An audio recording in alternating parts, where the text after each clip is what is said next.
মুখ মুখ পাখন। আচ্ছা, আর এটা কি জামাই পিঠা নাকি?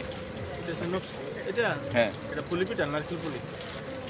এটা তো সেম, মানে ওটা হলো মিষ্টি, এটা হলো জাল।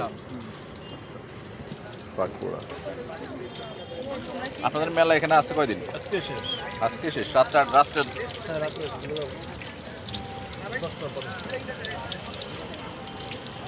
এই জায়গা কি ভাড়া নিতে হয়েছে? জায়গা কি ভাড়া নিতে হয়েছে?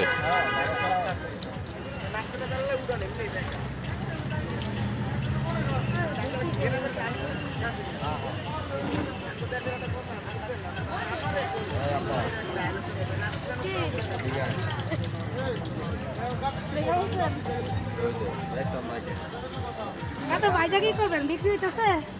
আপনারা নিলে বিক্রি দেবো, বাঁচতেছি আপনাদের জন্য। আপনারা আর ভাইজান না, শেষ হলে বিক্রি করে থাকবেন। শীতের মধ্যে মানুষ কম্বল টিকে দেবে না। শীতের মধ্যে মানুষ কম্বল থেকে পারে না। আপনাদের লাগে আইসি মাঠে মেলা নিয়া, দোকানপাট নিয়া, আজকে শেষ। সুন্দর আইটেম খাবার নিয়া।